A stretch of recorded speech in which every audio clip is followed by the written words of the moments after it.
Ethan had always lived an ordinary life. A young man in his mid-20s, he worked at a small tech company in the heart of a bustling city. Nothing in his day-to-day routine ever suggested that he would become a part of something larger than life itself. The quiet hum of his computer, the occasional lunch with friends, and the same quiet evenings on the couch were all that kept him occupied. Until one fateful evening when everything changed.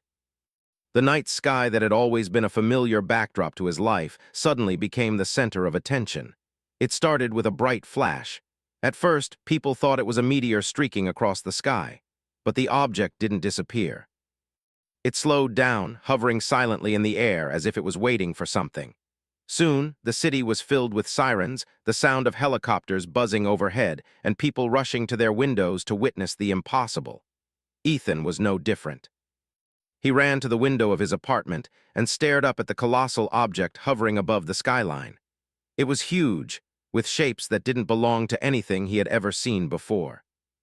There were no wings, no visible thrusters, just a smooth, metallic surface that shimmered in the night sky. Soon after, the government issued a statement, asking people to stay inside, warning them of a possible alien invasion. The air was thick with tension as people wondered what this strange arrival meant. Ethan sat by his window for hours, unable to look away, his thoughts racing. What were they? Were they hostile? What did they want from Earth? Then, just as the panic reached its peak, a transmission was broadcast across all channels. A soft voice echoed through the air, clear and calm like a distant melody. "We come in peace," it said. "Send your chosen one." The message was cryptic and unnerving, and the world responded with confusion. Who would be the chosen one? What did it mean? Governments scrambled to decode the message, but nothing was clear. Ethan, like many others, was left wondering if he would ever have an answer. The days passed in a blur. Reports from across the world continued to flood in. The alien vessel remained in the sky, an immovable presence, and then, just as quickly as it had arrived, the vessel sent another message. "Ethan Bradford, we request your presence." The world froze. Ethan could hardly believe his ears. He glanced around his apartment, unsure of what to make of it. His name, his full name, how did they know? Was this a hoax? He quickly turned to his phone, hoping for some explanation or confirmation, but there was nothing. The world had gone quiet, waiting for a response. After a long moment, Ethan's fingers trembled as he typed a quick message to his best friend, Alan. "Do you see this? What's happening?" Alan's response came quickly. "It's insane. They're saying you're the one, you need to go." "They want you?" He felt his heart race, the weight of the words sinking in. It was absurd, impossible, but the message was clear. The aliens had come for him. Ethan spent the next few hours pacing, unsure of what to do.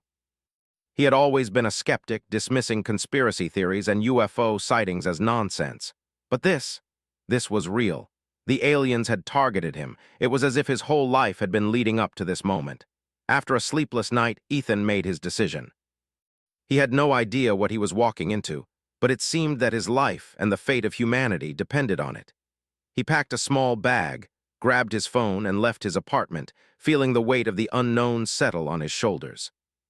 The world outside was buzzing with speculation, but none of it mattered. He was going to the ship, to meet them. The trip was surreal. Armed soldiers escorted him to a nearby facility, a government-controlled site where he would be flown up to the ship. The helicopter ride was smooth, but the silence in the cabin was deafening. Ethan looked out the window at the vast expanse of the sky and the shimmering vessel that had brought him to this point. His mind raced with 1,000 questions, but all he could do was stare, entranced by the sheer enormity of the situation. As they neared the alien ship, Ethan felt his heart skip a beat. The craft was even more magnificent up close, its polished surface reflecting the sun like a mirror. It was clear that no human had ever seen anything like it. The ship had no visible markings, no insignia, no indication of its origin other than its otherworldly design. When the helicopter landed on a platform just outside the vessel, Ethan was escorted out by 2 soldiers. They stood aside as a door on the ship opened, revealing a bright metallic hallway. The air around him felt different, charged with an energy he couldn't explain. He could hear the faint hum of machinery like the pulse of the ship itself. A voice came over the intercom, soft and welcoming. "Ethan Bradford, please proceed." He took a deep breath, his mind reeling. What had he gotten himself into? As he stepped forward, A figure emerged from the shadows at the end of the hallway. She was tall, regal, and impossibly beautiful. Her skin shimmered like polished ivory, and her long hair cascaded down her back in waves of silver and violet. Her eyes, a piercing shade of violet, seemed to see through him, as if she was looking straight into his soul. "Ethan Bradford," she said softly, her voice like music. "I am Seraphine, Queen of the Zellarians. You are the one we have waited for." Ethan stared at her in awe, his breath caught in his throat. This was the alien queen. She was even more magnificent than he had imagined, and he could feel an inexplicable pull toward her. It was as though something deep within him recognized her, though he had never seen her before. "Why me?" he managed to ask, his voice barely above a whisper. "Because you are the one the prophecy speaks of," Seraphine replied. "The one who will help us overcome the darkness and lead us to salvation." Ethan blinked in confusion. "What darkness? What do you need me for?" Seraphine's expression softened, and she took a step closer to him. "There is much you do not yet understand, human. But in time you will. You will help us, Ethan. You are more than you know." Ethan felt a strange sense of calm wash over him, even as his mind tried to comprehend the magnitude of what was happening. He had no idea what he was getting himself into, but there was something in Seraphine's words and her gaze that made him believe her. Before he could say anything more, she extended her arms toward him, her movements graceful and deliberate. She hugged him gently, her warmth enveloping him like a protective shield. "At last, my human," she whispered. The words, simple yet profound, sent a shiver down his spine. For the first time in his life, Ethan felt as though he had truly found his place in the universe. No longer was he just a man going through the motions of life. He was now a part of something far greater than he could ever have imagined. As Seraphine held him, Ethan realized that his life had changed forever. Whatever lay ahead, he would face it not as an ordinary human, but as the chosen one of the alien queen. And somehow, despite the uncertainty, he knew he was ready. Ethan had always thought of himself as an ordinary person. A tech worker, not particularly special, not someone meant for great adventures. But now, standing in the presence of Seraphine, the alien queen, his world felt completely different. The sense of awe that had washed over him when he first stepped onto the alien ship had not faded. If anything, it had deepened, growing stronger with each passing moment. But there was more to this meeting than just awe. Seraphine had greeted him as if they had been waiting for each other for centuries, her arms gently wrapping around him in an embrace that was strangely comforting, as though she had known him for longer than his short life. The touch was soft, but it held an undeniable weight, a meaning he couldn't quite grasp. She whispered the words, "At last, my human," into his ear, and for reasons he couldn't explain, those words stirred something deep inside him. But as the moment passed, Ethan found himself pulling away slightly. He wasn't sure what he had expected, but he hadn't anticipated feeling such an immediate connection to the queen. Her presence seemed to fill the room, and yet there was something calm about it. She was a ruler, but she didn't carry herself with the cold detachment he had imagined. Instead, she seemed warm, almost vulnerable in a way, as if she had been waiting for something, or someone for a long time. "Ethan," she said again, her voice like soft music. "You are the one we have waited for. You do not yet understand, but in time you will." He nodded, though he was still uncertain about the path ahead. "What do you mean? Why me? I'm just an ordinary guy." Seraphine's smile softened, and her violet eyes glowed with an intensity that seemed to pierce through his confusion. "You are not ordinary, Ethan. You are human, and that alone makes you special." He didn't fully understand what she meant. How could being human be special? But before he could question her further, she gestured for him to follow her. As she led him down the corridors of the ship, he couldn't help but marvel at the design. The walls were sleek and silver, glowing faintly in the dim light. The air was cool but fresh, unlike anything he had ever experienced on Earth. Every step seemed to carry him further away from his old life, into something entirely new. "You must know that we are not like you," Seraphine began, her voice low, almost as though she were speaking to herself. "We are a species bound by destiny, just as you are, but unlike your people, we do not have the luxury of time.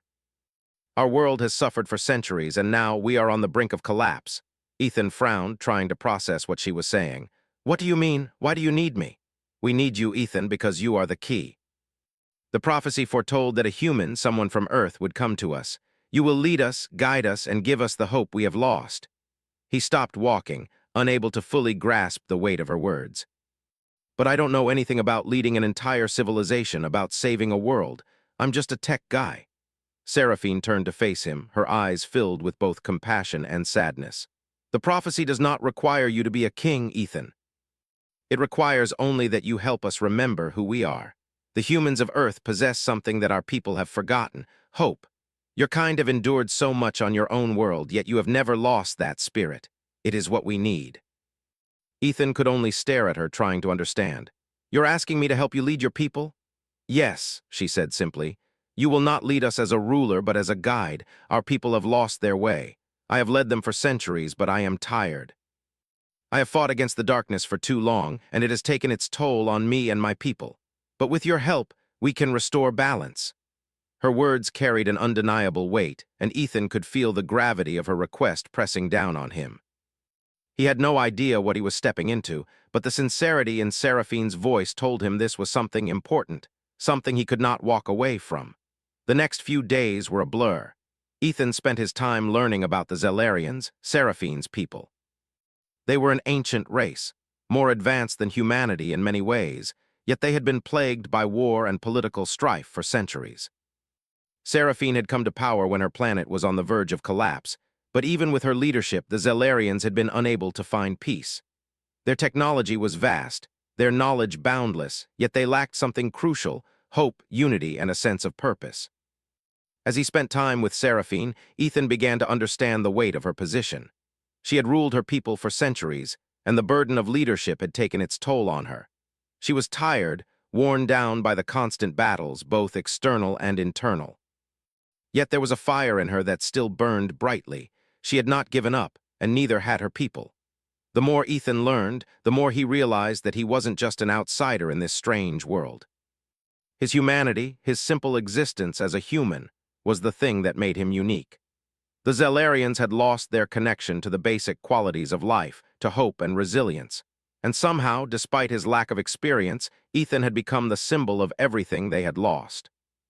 How did you become so different? Ethan asked one evening as he and Seraphine sat by the view of the stars.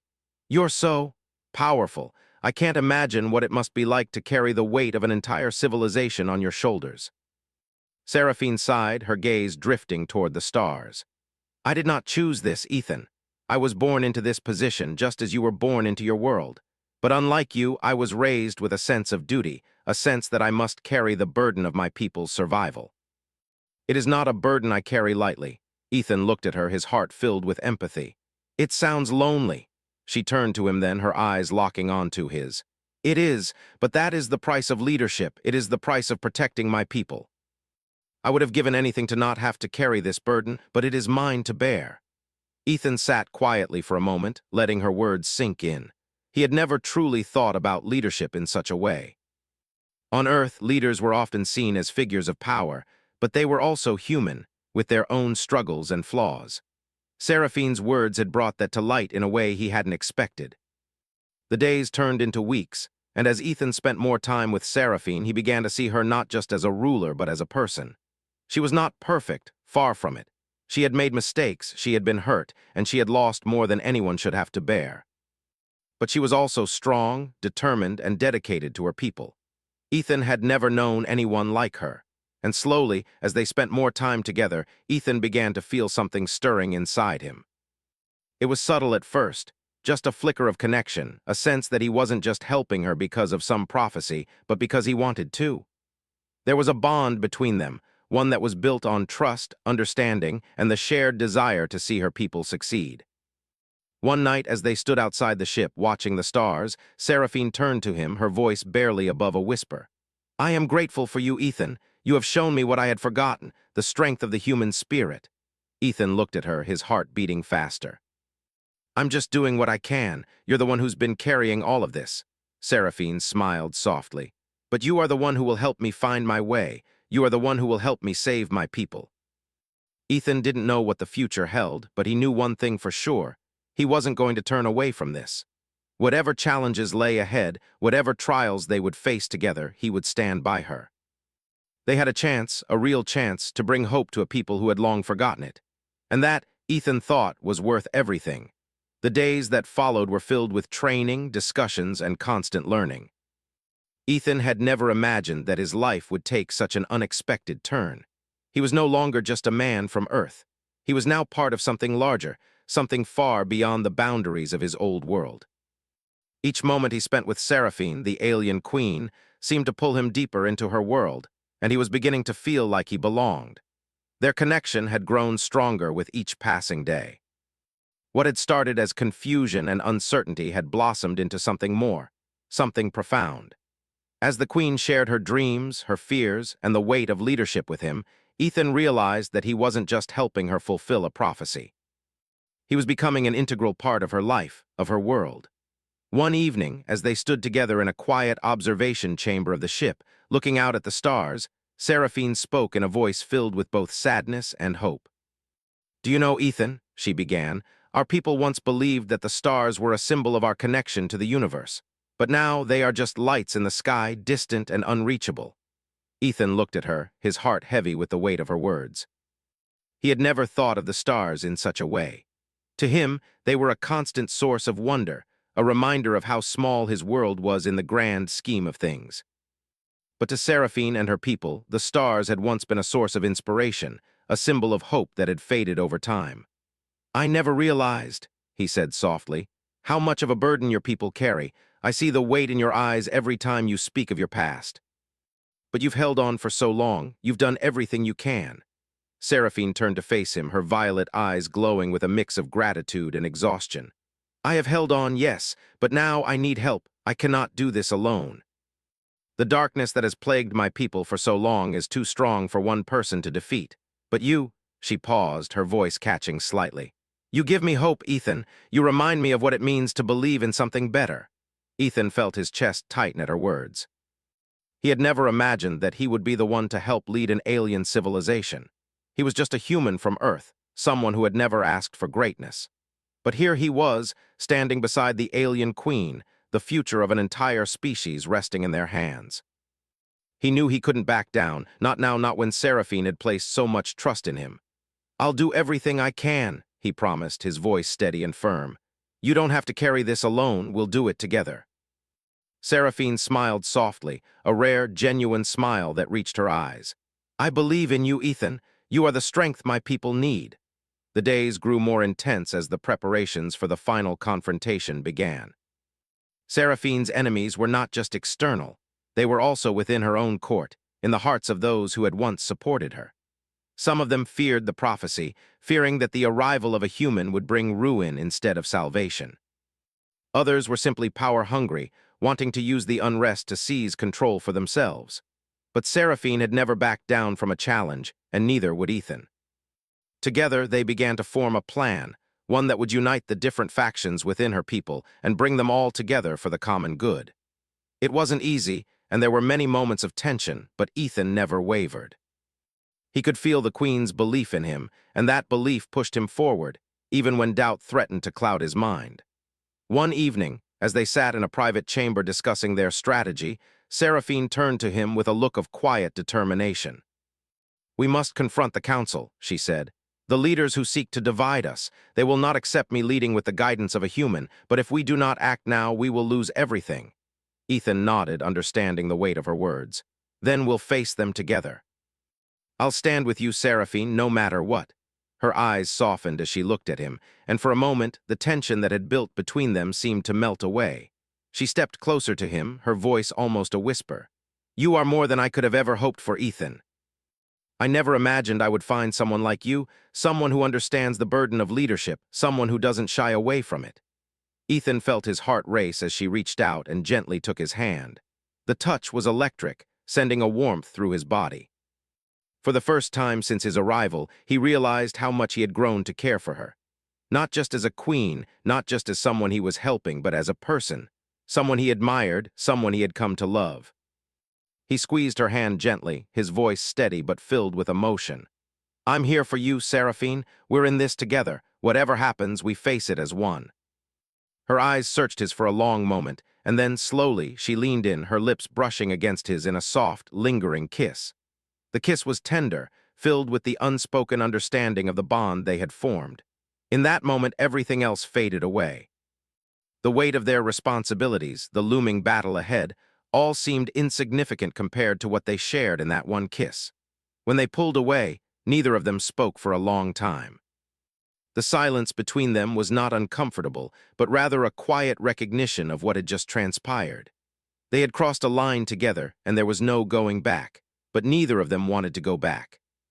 They both knew that what they had was something rare, something precious. It was the beginning of something that could change everything. The next day, the battle began. It was not a battle fought with weapons, but with words, strategies, and alliances. The council had called for a meeting, demanding that Seraphine explain her alliance with a human. Ethan stood by her side, his presence a reminder of the prophecy, of the hope that still remained in the hearts of the Zelarians. Seraphine spoke with confidence, her voice carrying the weight of authority, but also the vulnerability of someone who had trusted the wrong people in the past.